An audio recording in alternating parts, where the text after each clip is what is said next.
So good evening, everyone. My name is Karen Thomas, and I am an etiquette educator. A lot of people ask, what does an etiquette educator do? What could you possibly do with etiquette?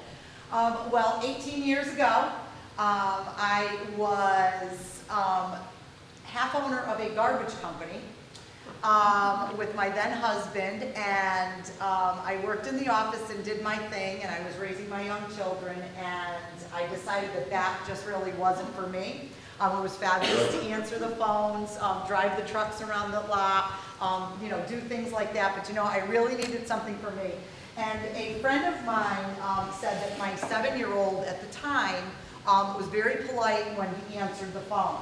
So they said, you should really teach manners. Could you teach my kid this and that? And from that silly conversation, it took off. Went to California, I researched programs, became certified as an etiquette educator. I am certified to teach children as well as adults.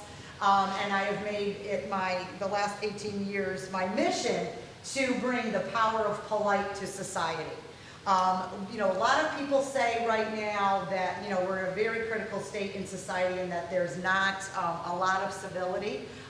People are rude. People in higher places, such as politics and in authority, are just rampant with incivility. So I think my calling to come into etiquette and teaching it has really taken off in the last 8 to 10 years, especially with colleges. I don't teach children anymore. I can, but I don't. I've put together a curriculum for that, and I sell that. And I have people that have purchased that. I work with them. But my main thing is college and businesses. So I go into a business and I'll do a half-day training with them on such things like networking, dining etiquette, things like that. And I teach at 17 different colleges between New York, Massachusetts, and Connecticut, teaching those types of subjects as well. The most popular being our dining debonair, which is an etiquette, how to eat, meet, and compete in business. And it's fabulous because the college kids, while they're getting their degrees, don't get that end of it sometimes. So in a lot of the colleges in Connecticut, we go out there, we do an etiquette dinner where they actually eat, they learn the American style of dining, the continental, and all kinds of different things. But what I like to do with the power of polite is this. I don't ever judge anybody. Like when I go to the colleges or anything, I don't judge anybody on their manners or any of that, because that's not what it's all about. The entire premise behind etiquette is respect for self and others. So if you respect yourself and you respect the event or the company that you keep, you have good etiquette. It doesn't matter if you hold your pinky up when you have a cup. It doesn't matter what fork you use. Okay, but etiquette is having respect for self and others. So with that, I thought we'd start our conversation this evening. I love interactive speeches.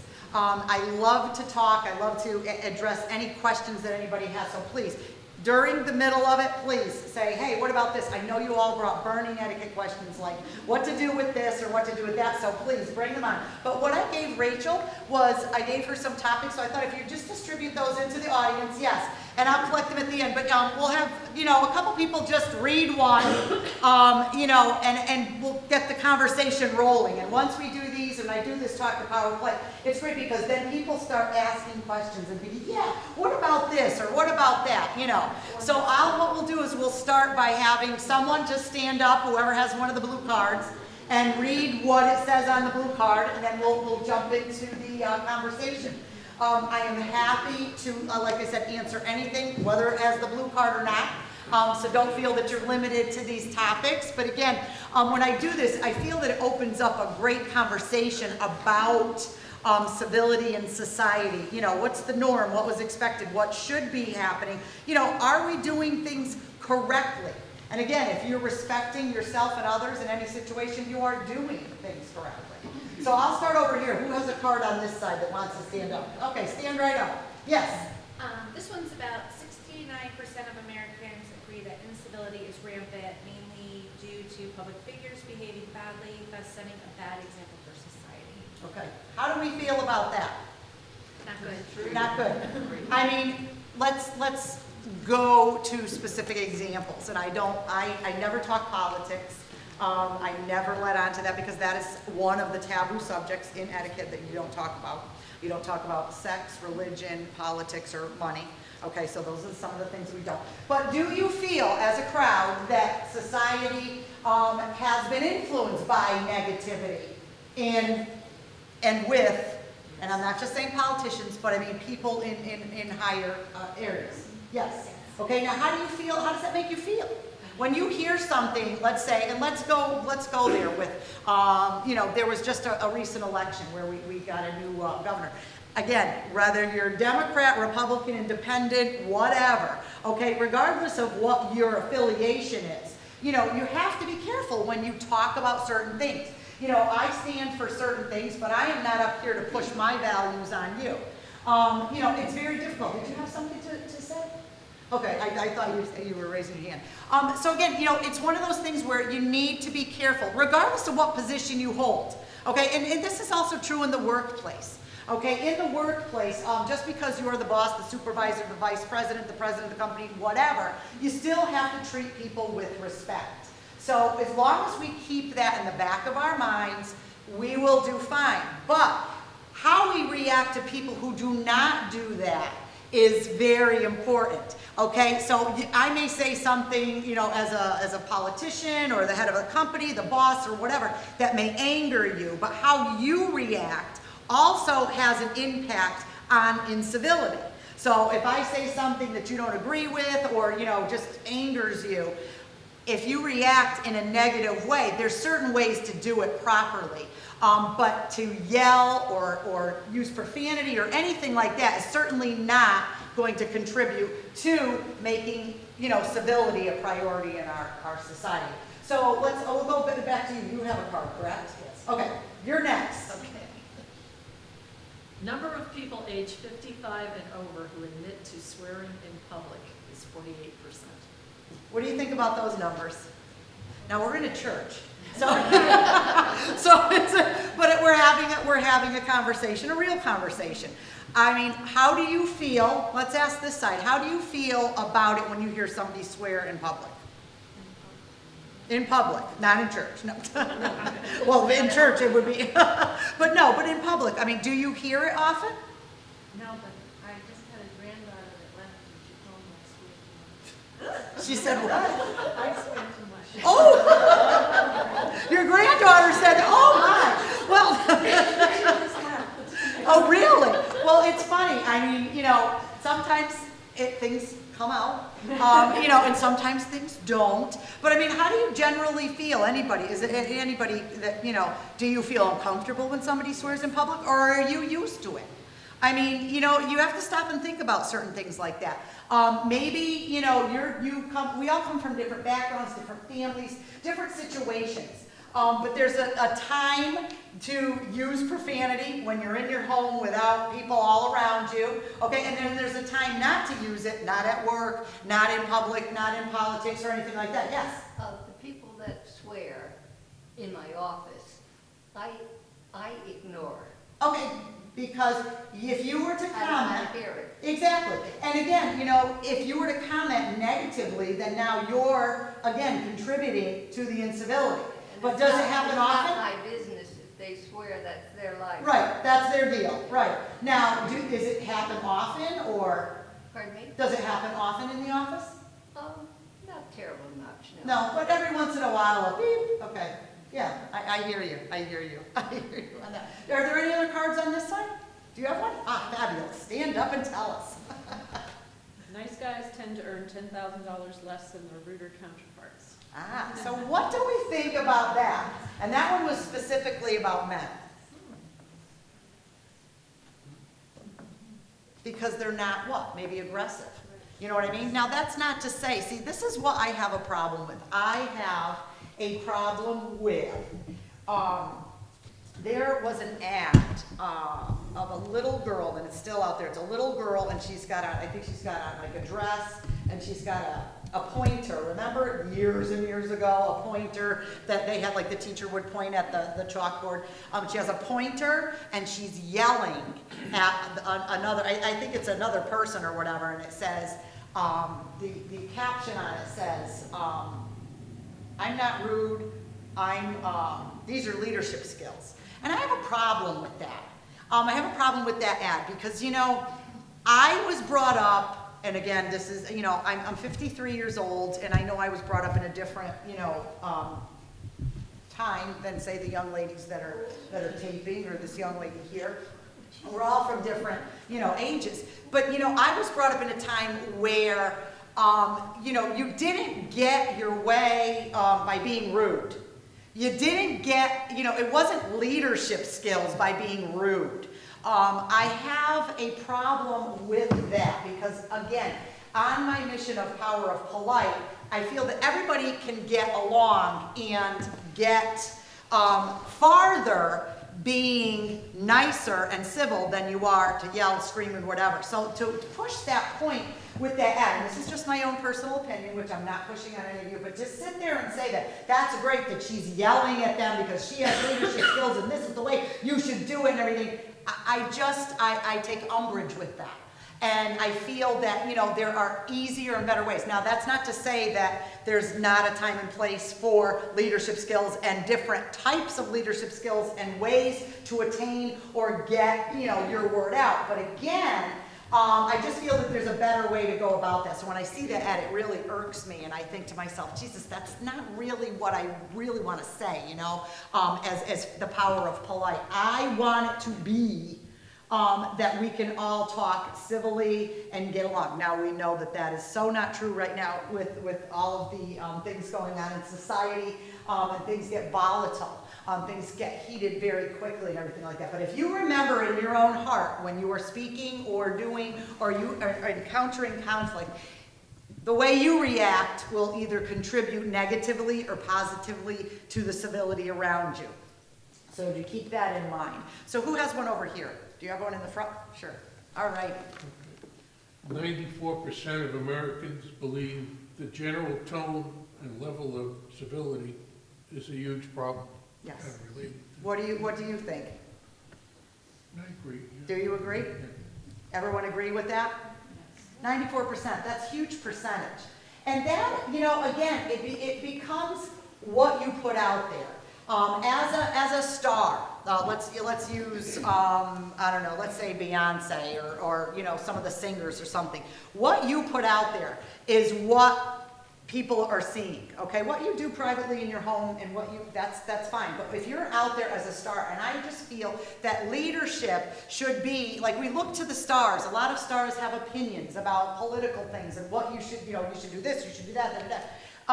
If they're, they're in that position, they should use their power, absolutely, to bring their message out, but it should be in a positive and civil way, not push their, feelings onto other people. And it really is rampant, and again, it's one of those things where we just have to step back, take a breath, and before we react. Now, one of the things, that I talk about too is that the fact that when a lot of times we don't listen when we're listening, we listen to reply rather than listen to understand. So I could sit here and talk to you, blah, blah, blah, blah, blah, and you're there, and if you just want to just spew at me and talk, you didn't hear one word I said, because you have something to say, you're not really getting the gist of it. Again, when you're talking to somebody, and I teach this in my networking classes, when you're talking to someone, everybody loves to talk about themselves.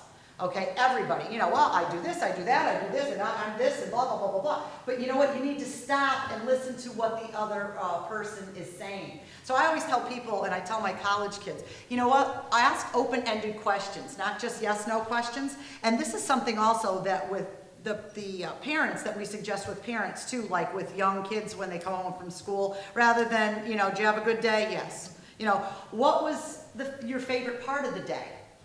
It was when I went to lunch. Well, why? What happened at lunch that, blah, blah, blah. And we as adults can do that as well. If we ask more open-ended questions rather than just a yes or no, it will open the doors of communication. And again, listen when people are talking, not just, okay, oh, you said you work at, such and such. Oh, yeah, well, you know what? I worked there years ago, blah, blah, blah, blah. And I just go on, and I don't hear anything that you have to say because it's all about me. And unfortunately, we're finding that in society. Everything is about me. Everything is about me, and the time frame is hurry, hurry, hurry, rush, rush, rush, let's go, and all of these things. And we just need to take a step back and a deep breath and just realize where we are, be present in the moment. And I think that, you know, it's hard. You know, we have such a different time. I grew up well, my mother was a single mother, so it was just me and her the entire time I was growing up. And I remember, you know, doing things with her, but again, it was a different time. I was home after school. You know, I wasn't running off to ballet lessons and gymnastics, and there's nothing wrong with any of that. But I mean, we jam-pack, even as adults, we jam-pack so many things into our agendas and schedules that there's just no time to just sit back and breathe. And my husband and I just purchased a new home, and we're just there. I can't find my raincoat, that's why I'm wet. But at any rate, we are sitting in this house, and somebody said to us the other day, they came to visit, and they brought well wishes, and they said, so where are you guys going on vacation? Now, we don't even have our coats unpacked yet. We have boxes everywhere. We have no kitchen. It's renovating everything. So they said, oh, where are you going on vacation this summer? And I looked right at them and I said, right there, the living room. And they're like, oh, you're not going on vacation. You're not going to the beach, or you're not going to, you know, go here. I said, no. I said, you know, we have taken so long to get where we're at. We're in this house. I want to enjoy this house. We have a beautiful deck on our backyard. We have the dogs. I said, what we're going to do is we're going to do a staycation. And they said, well, certainly you'll go somewhere next year. And I said, probably not. I said, you know, I'm really grateful for what we have, where we're at, and I just love the house. Now that might wear off in 3 or 4 years, Ken. But right now, my husband's over here, but right now, I mean, that's what I want to do. I want to be present in the moment. I'm working on that because I'm one of these, and you could tell by the way I talk, they didn't need to give me a microphone. I'm Italian, the hands are flailing, and that's just who I am. I don't even need a microphone when I go to the colleges. When I'm at the colleges and there's like 300 kids out there, I don't need one, and I'm sure you can tell. But again, you know, it's one of those things that, you know, pretty funny. Now, do you have a card as well? I do. Fabulous. Number of people between the ages of 18 and 34 who swear in public, 74%. Okay, we're back on the swearing again. 74%, that's a large number. Okay, now these go up and down like that, but that's a large number. I mean, this is just another way of showing our incivility. And again, there's accidents happen. Sometimes I've said something and because I am certainly, first of all, we're in a church, and I would never hear, but I mean, I've been at home. I'm a normal person. People say to me, they're like, oh, when they see me, the first thing they do is they sit up straight and they do this. And I'm like, no, I put my dress on just like you did, and my pants and my glasses, and do my hair, and I and 9 times out of 10, if I have white on, there's like a drip down the front of me. I don't ever wear white. This is why I don't eat at the dinners that I do at the colleges. But again, I'm a normal person, okay? So when you see me, I don't want you to be like, oh, you know, okay, just, hey, I'm a normal person, let's have a conversation and like that. But I do, again, I am different at home, you know, with my mismatched socks maybe, and my pajama pants on and a sweatshirt. But in the realm of civility, I don't wear that to Walmart or to Target. I put on pants. That's my big pet peeve. Going out in public in not sweatpants, pajama pants, slippers, and a hoodie. Okay, I have a problem with that. That's just my own problem. I'm trying to work it out. I'm in therapy for it. No.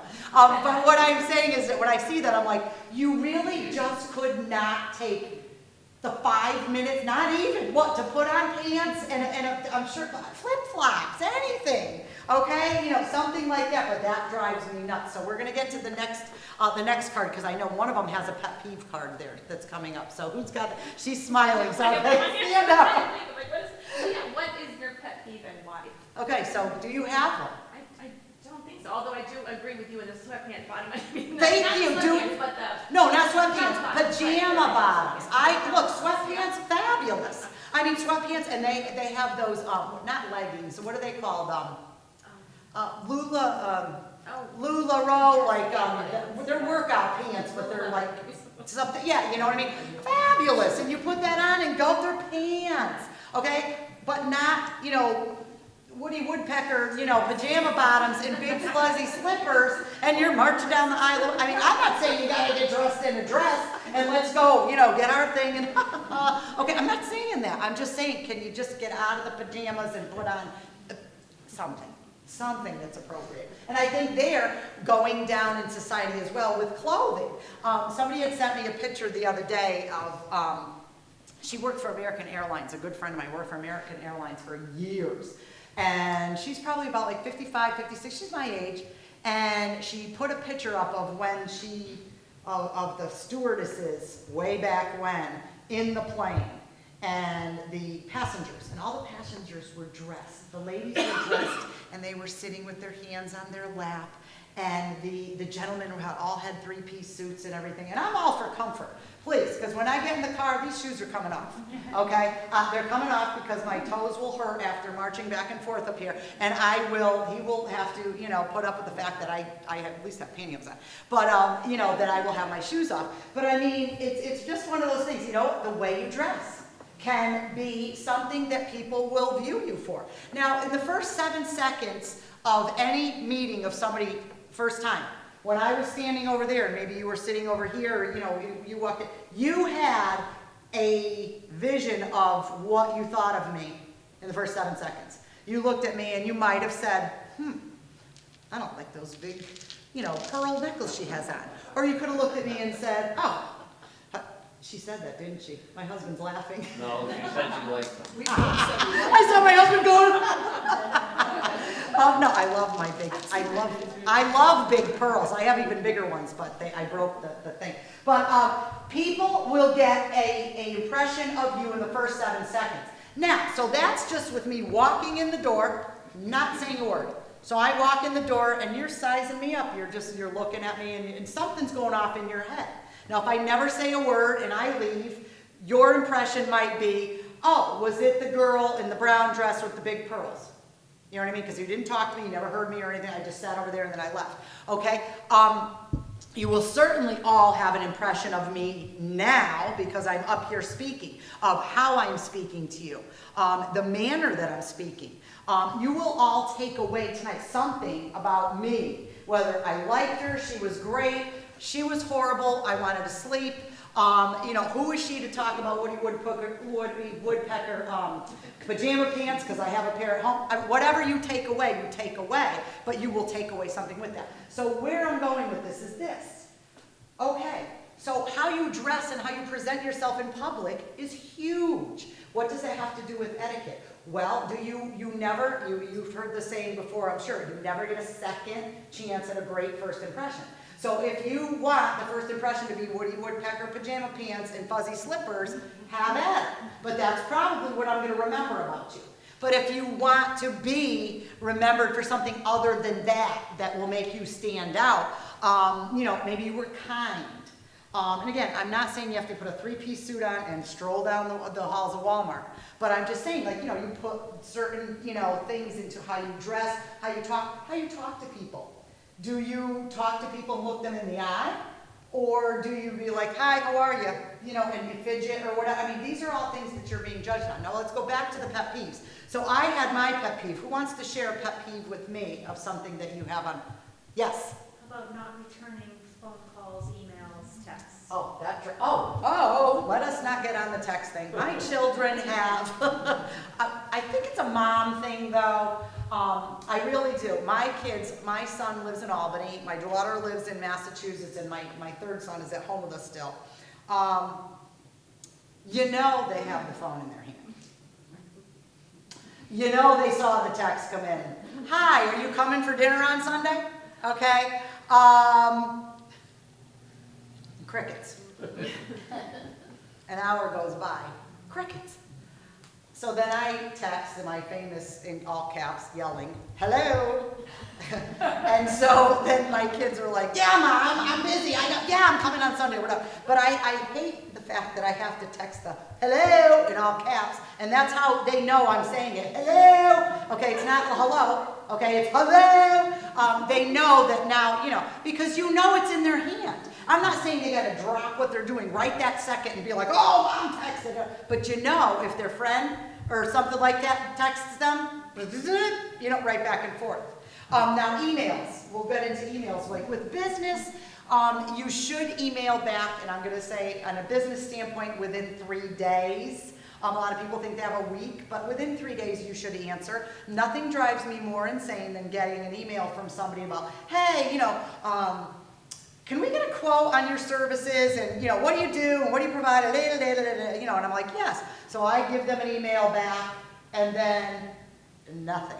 So then I wait a couple weeks, and not to bug, but I just say, hey, just checking in, you know, I sent you an email, and nothing. I mean, and I know that's all within the realm of like sales and business and stuff like that, I get that, but you know what? Would it really break your finger off on the computer to just send back, thank you very much, we decided to go a different way, or we don't need your service, or anything, just a reply to know that somebody actually, okay, that is called netiquette, okay? Networking etiquette, internet etiquette. So now phone calls, that's a rarity. You see, I would rather text, not business though, but I would rather text somebody if I know it's okay to text them rather than call them. And that's something that I really try hard to work on, but I'd rather text. I just feel it's easier, but you do lose a communication skill in there that you don't know what I'm saying. See, now my kids know I'm saying hello, okay, but if I type that to you, you would be like, oh, she's like saying hello. No, I'm saying hello. Okay, so again, you know, you wouldn't know that unless you know me, but again, you do lose certain things in there. If you are texting in all caps, you're yelling, same thing with email and stuff like that, it's difficult. Who's got any other pet peeves? Come on, I know you got some. Come on, this young lady right here, give me one of your pet peeves, I want to hear it. Come on, it's got to be something that just irritates you and just... When you're talking to somebody, but they're like looking at their phone or something. Oh, fabulous, yes. And just, this is from one of our young ladies here in the crowd. Love you, I'm so fabulous to hear that. How many times have you gone to a restaurant and whether you're not, all right, let's say that you're eating alone, okay, and you look around, what is everybody doing? Everybody's on their phone. Now, if you're dining alone and you're on your phone, like I'll do this, like if I have a break in between classes or something, I'll go to a restaurant quick, grab something, you know, and I'll sit on my phone because I'm by myself or whatever, but if the waitress or waiter comes over, I put it down and I stop. The college kids, I think that's fabulous that you noted that, because the college kids, a lot of times, they'll come into one of the dinners and they come in and the first thing they do is they take their phone, they look at it and they plop it right on the table. The phone doesn't go on the table. Well, what do you mean it doesn't go on the table? Where do I put it? So then we get the girls who say, "What? I don't have I have a dress on. I don't have a pocket. I didn't bring a purse." And you know, they're standing there, and I'm like, "You're sitting down, so you could put it on your lap." And then they're like, "Well, where, you know?" And you put the napkin over it, and now you put it on silent, and nobody sees it. If it goes off, excuse yourself. Excuse me, I need to take this call. Excuse me, you know, I'll be right back. You don't have to give an excuse. You know, you just say whatever. And they're like, oh, you know what I mean? But then I get these, the ones at the etiquette dinner like this. They're sitting there and they're looking at me like that, and all of a sudden you see them like this. And they're sitting down and they're looking and they're like this, and I just, okay, whatever.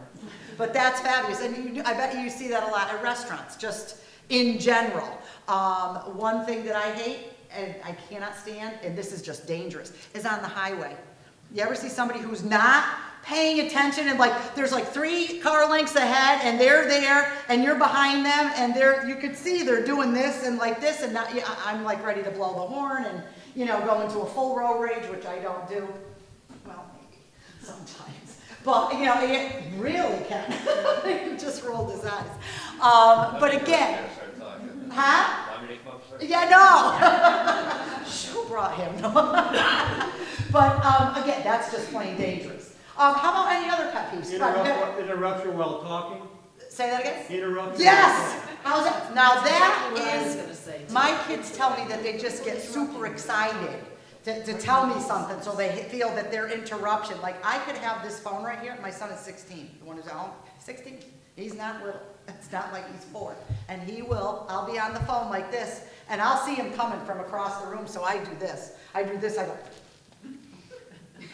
okay, and then I go like this with the phone while the person's on the phone, because I literally have to put up like a billboard of like, And, and I'm like, because he feels whatever, Ma, can I have some ice cream? Or, that needed to be interrupted in the middle of the business call that I'm having at the moment at the time. And again, something, I said, the only time that you are to interrupt is if the house is burning down, there's blood gushing out of somebody's body or something that shouldn't be, okay? And that's it, okay? Other than that, you could hold it until I hang up the phone.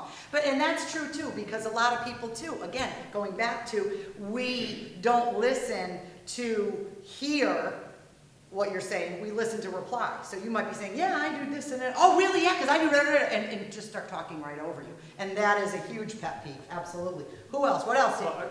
What should one do when you're interrupted? Okay. Well, what you can do is you can say, and again, so now with the civility in mind and the power of polite, you can say to them, I was not done speaking yet. Blah, blah, blah, and continue like that. And if they go, oh, because that stops them in their tracks, and now they feel silly, and they feel kind of like, well, they should. They should feel that they were corrected. Now again, it's not to be mean back to them, but it's to point out the fact that you were not done yet. And it is rude to interrupt. And you should just correct them. And then if it keeps going on and on and on, you could just say to them, I need to complete my sentence. I wasn't finished yet. May I, and say, may I continue? And, so there's different, phrases that you can use. I'd be careful doing that with a boss. If you have a boss or something in work that, constantly does that, barges into your office or whatever like that, I would do it in a setting where we would sit down and talk about it and say, something that's been bothering me is this, blah, blah, blah. But again, it depends on who the person is. Your kids, stop them in their tracks. Right, dead on, and just say to them, excuse me, I wasn't done speaking yet. Let me finish my sentence, or may I complete my thought? And then you can, doesn't work with my kids though anyway, so I just thought I'd tell you. Who has another one? Who has one? Oh, you? Yeah, I got a couple. Oh, geez. I know. No, Sitting down for dinner. Nobody sits down for dinner anymore. yeah. Everybody's on their phone, they're watching TV, Xbox. I mean, it's just. Exactly, and that drives me nuts. We have a rule in our house where you must leave your phone away from the table. Now, I'm not one of those, you're probably thinking I'm like, one of those June Cleaver and everything's just lovely and I wear an apron and I flit around the house and we're all just, no.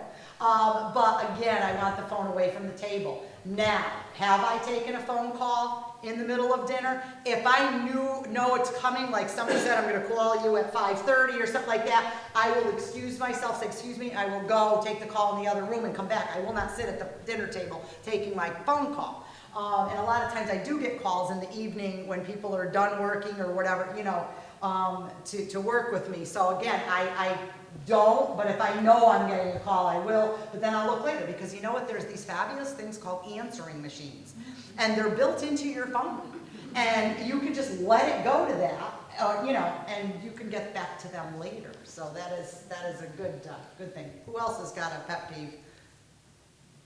Somebody else had one. You have one? Well, I do, but for a second I forgot it.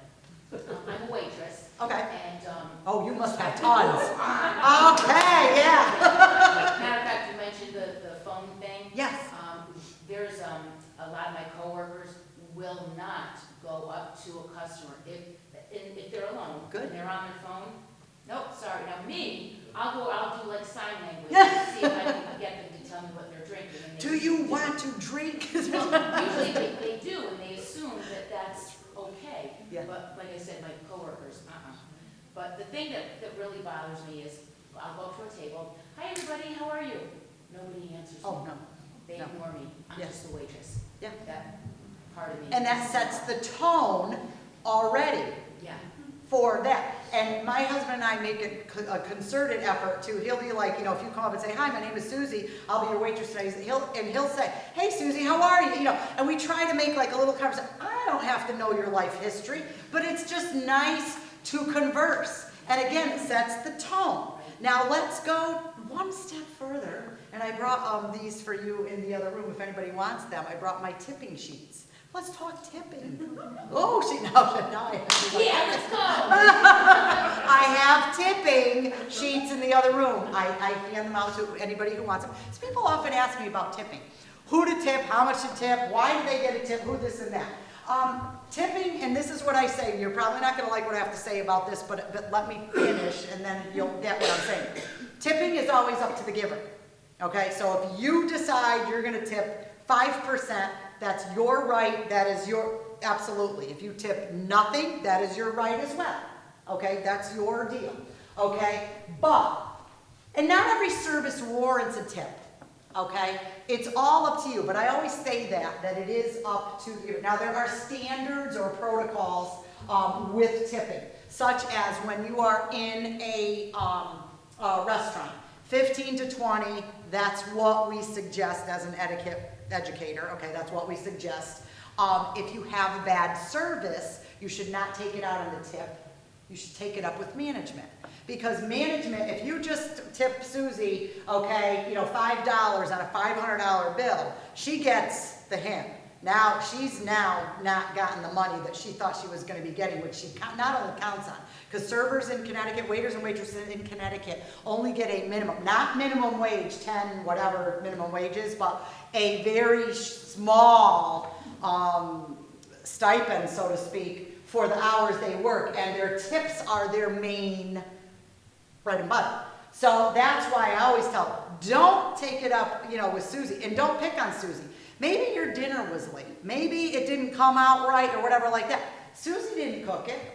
Could be something happened with the chef. Maybe something in the kitchen. Could be, you know, somebody didn't show up for work and they're backed up or something. There could be a myriad of reasons. Now, I'm not saying you need to go on a fact-finding mission to find out why your meal wasn't there on time.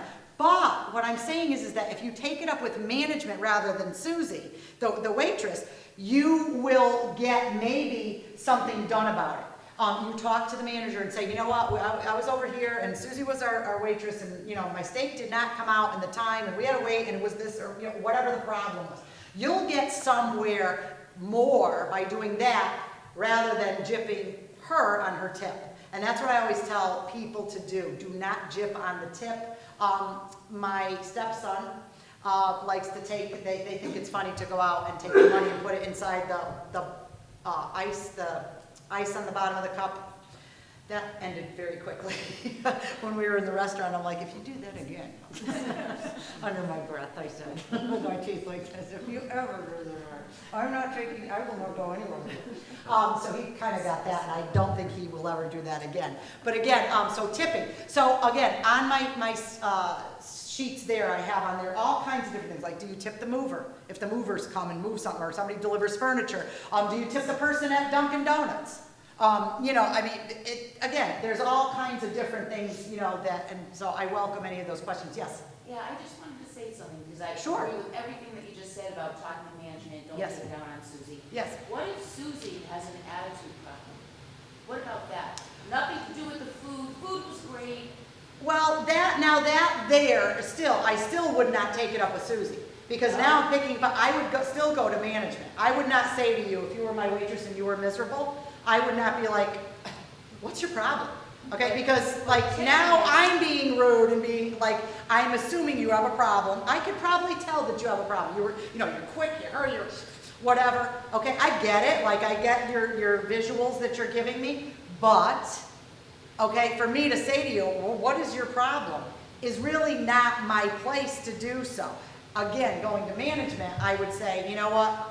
I had Susie as my waitress, and you know what? She seemed a little disgruntled, whatever like that. I really don't know if I'll be coming back here again. You know, get your point across.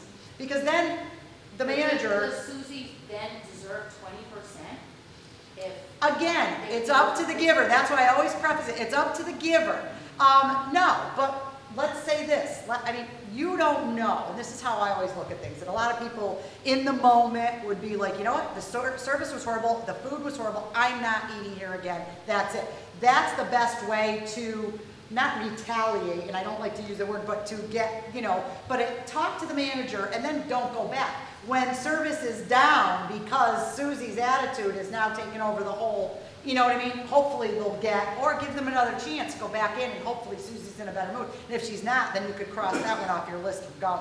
But again, I always try to tell people, try to be part of the solution, not the problem. So confronting Susie and being, you know, like that isn't gonna help. Susie's probably gonna fly off the handle. She might even, hey, maybe something happened. We all have different things happen in our life. You don't know if she had a bad day.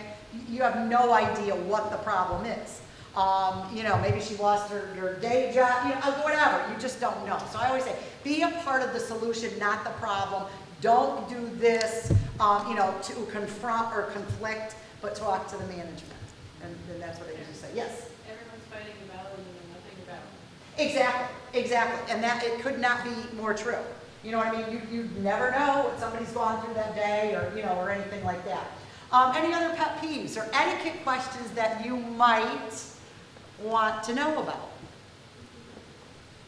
Even driving thing. Oh, driving. I can't drive. I can drive.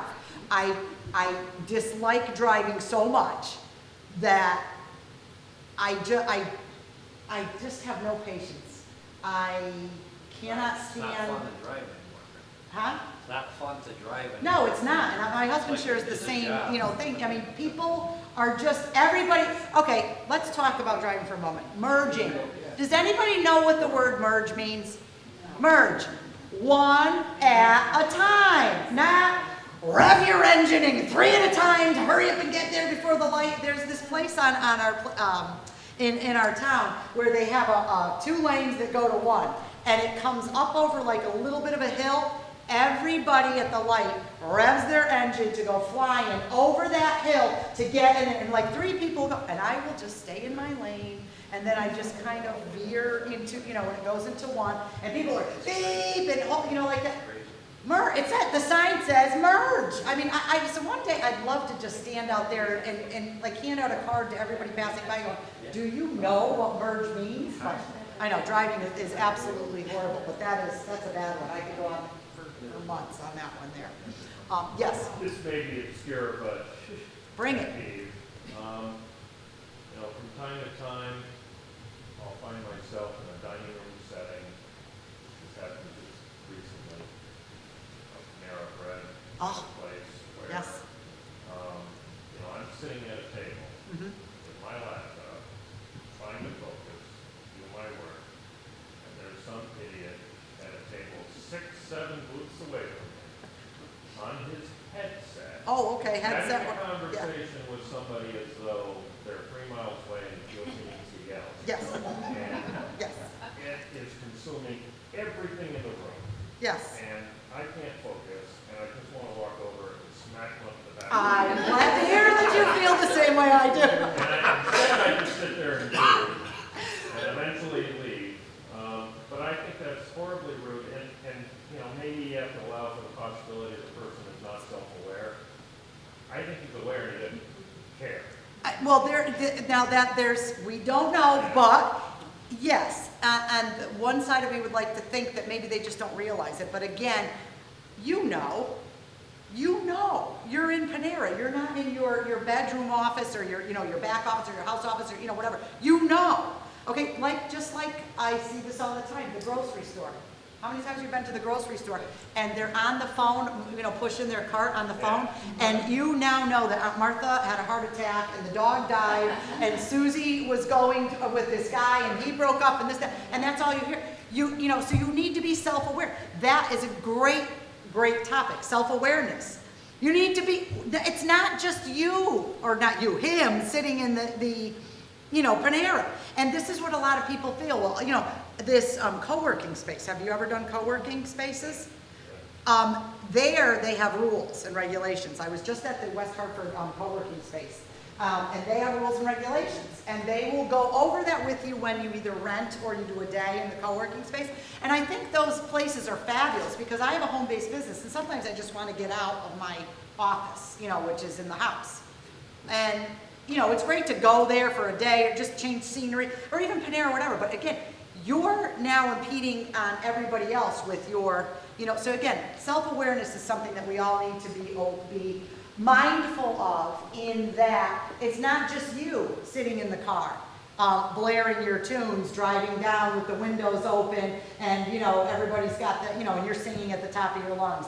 Or the grocery store, or the bank, or the poor cashier who the woman or the gentleman I've seen is on the phone, and they're like, okay, and they're trying to say, do you want, is it cat, you know, what do you, and they're talking to them, and they're like, yeah, uh-huh, and they're still talking on their phone. I mean, where's the contact, the eye contact? Where's the politeness in shutting up, taking your phone, putting it away, and interacting with the person behind the counter?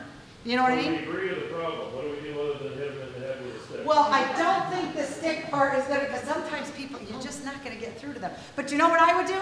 I would definitely, if this has happened several times, I would go up to them and say, gee, you know, I'm trying to get some work done here. I realize we're in a public forum, but, you know, could you keep it down a little bit? Could you keep your voice down? Now, he may get up and throw a coffee at you. You risk these behaviors, and I'm not being facetious when I say that. I mean, anything goes. You risk a backlash, but again, the situation is not going to change by you not saying anything at all. I'd use the stick option down the road after it's happened a couple more times rather than going in with a stick and smacking them upside the head. But again, you know, making somebody aware, and because maybe he's just not aware that he's loud. Maybe he thinks, you know, I don't have an indoor voice. Mine is just, you know, out there. I know that, and that's why I don't need a microphone when I go places. And I know that, and I'm okay with that. Did I write that down? Excuse me? So, Rachel, was he a plant? Did you like who's this heckler? I could never do stand-up, honest.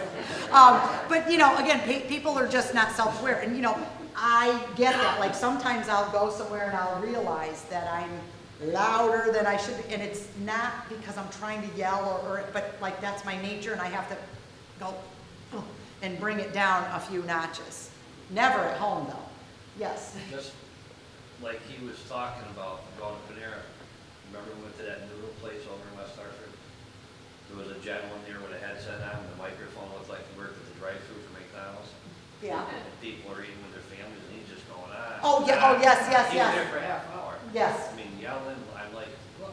Yes. Again, you have to be, you know, if you take nothing away from this evening, your definition of etiquette is not the pinky or the fork. And does anybody know what it means to hold the pinky up when you are drinking your tea? No. It means nothing. It doesn't mean anything at all. Way back, and I throw that out because, you know, when I drink tea, way back in the 1920s, I think, and I could be wrong on the date, but what they used to do over in England is they would clip the cup with their finger and they would hold their pinky out to balance the tea or coffee or whatever's in your cup, but to balance it, because, and try this at home, take a little cup and fill it with water even, and go like that, and sometimes it's a little unsteady, but if you, it's almost like a kickstand if you stick it out, okay, it does work, but I've had a lot of, when I was teaching the younger set, the kids, the little kids would say, well, my mom said that I have class because my pinky is out, which couldn't have been more further from the truth. So with that, that doesn't mean anything, absolutely nothing at all. Any dining questions, dating questions, any etiquette, anything in general questions before we wrap up? Yes? I have, like, work email. Yes. So, a lot of the times you just get, no hi, no bye, no nothing. So, what is, and we'll also get, hi, Vicki, da-da-da-da-da. So, professionally, what's the best way to address? Okay. I always tell people in business, okay, when it's different, when it's personal, that's a total different subject. In business, it should have several things. It should have, obviously, their name, because it wouldn't get there, a subject line. So I don't care if it's even just to say confirm lunch or whatever it is, or meeting or whatever. It should have the subject line. It should have a greeting, dear so-and-so, or whatever level of professionalism that you're on. So let's say it's your cubicle mate, and you guys are good friends, and so it's okay, hey Vicki, whatever your email says about whatever, and then always a closing. Now, in business, and I say this in business, there should not be a cute little emoji or a little dancing person or any of that stuff, okay? In business, okay? And I get a lot of people will say to me, oh, well, why not? I've gotten business emails with the kissy one, it's a heart, it's a kiss, but it's the one with the, coming out of their lips. Yeah, no, not in business. And again, even if you're so, close with Vicki and she's, like that, you still don't do that. Now, this is my take on it, but their etiquette falls in here.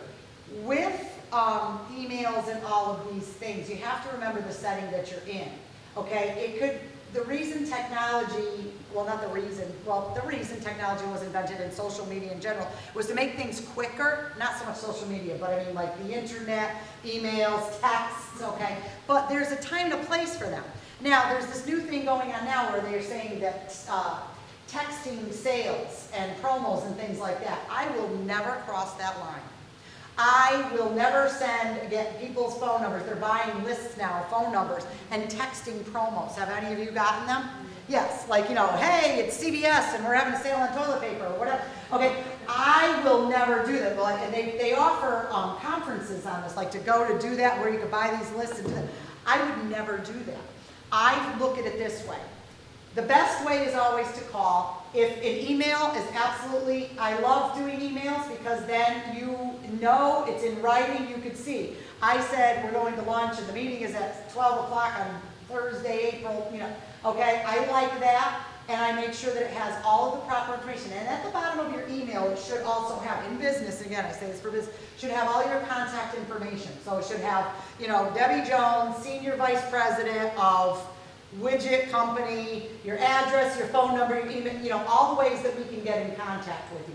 That you wish to provide, not, your whole life story, but which for business that you wish to provide. Texting, I tell people in business, only text if it's an absolute necessity. Let's say you and I are having lunch. You're my client, I'm running a tad late, I'm stuck in traffic, there was an accident or something, and I have your number, I might text you and say, you know what, Vicki, I'm late, pardon the text, but I'm late, I'm sitting in traffic, I'll be there in 10 minutes. I like to say that texting should be used as a very last resort, very informal. Emails, yes, calls and stuff like that, but again, business, is different from personal.